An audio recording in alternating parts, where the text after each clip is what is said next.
What's up, YouTube? It's Girl Mahogany, and I'm back with another video for y'all. And on this video, I'm going to be talking about something that's sort of sensitive for the most part, but it's also relatable, and I'm pretty sure other people have gone through this same thing. And what I want to talk about today is basically anxiety slash panic attacks. I have been having basically panic attacks for like the last 4 months. It really I've always had anxiety or like a panic moment because I had a traumatic upbringing. So there were moments where it would be something traumatic going on and I would go into panic mode, but it was never to a point where I felt out of control of it. It was just more like my heart was beating fast, and I was nervous, of course, and that type of feeling. I had to wait until it went away. But on my transition out of the military and becoming more comfortable, more safe feeling, or more secure in life, to a degree, I can't really explain why, or I still don't understand necessarily why it happens now that I feel, or I'm in a more comfortable position. Maybe it's because I'm able to deal with it now, but they started shortly after I completely ETS out of the military, which was in June, and they started September. I had my very first one. It felt like a heart attack to me.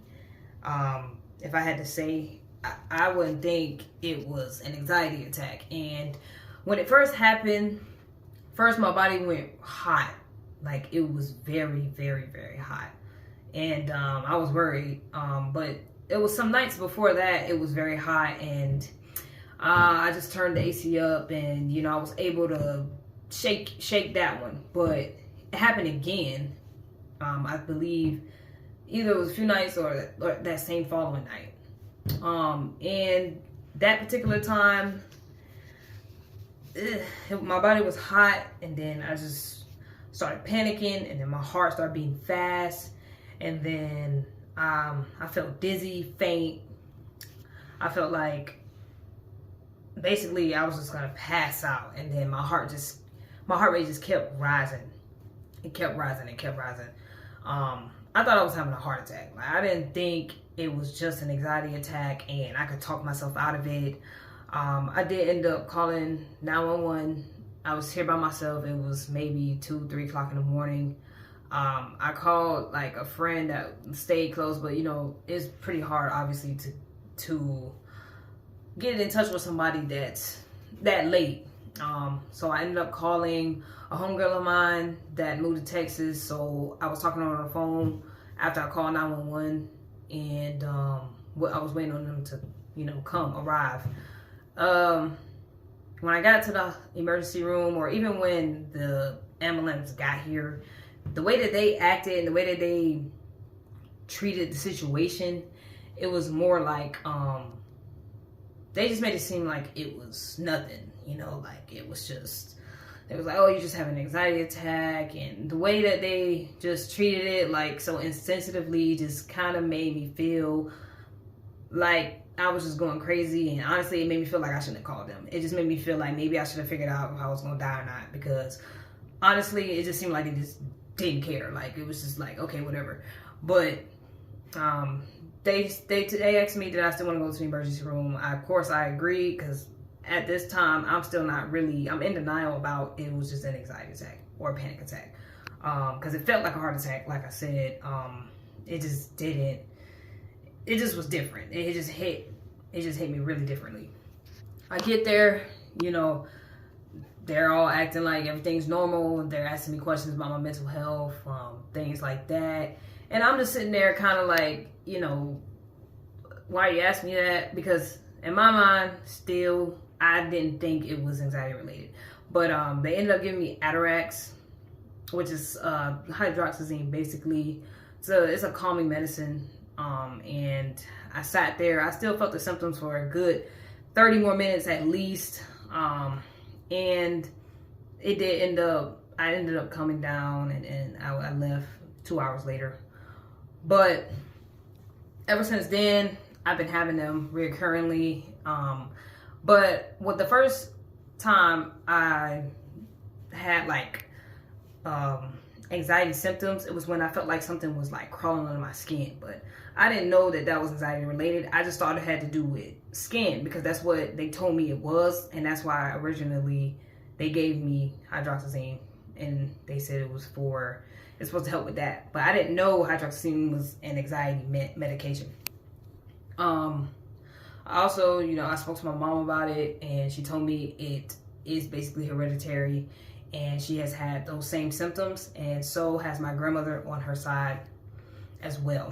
And amongst other things that she had to also deal with and encounter throughout her life.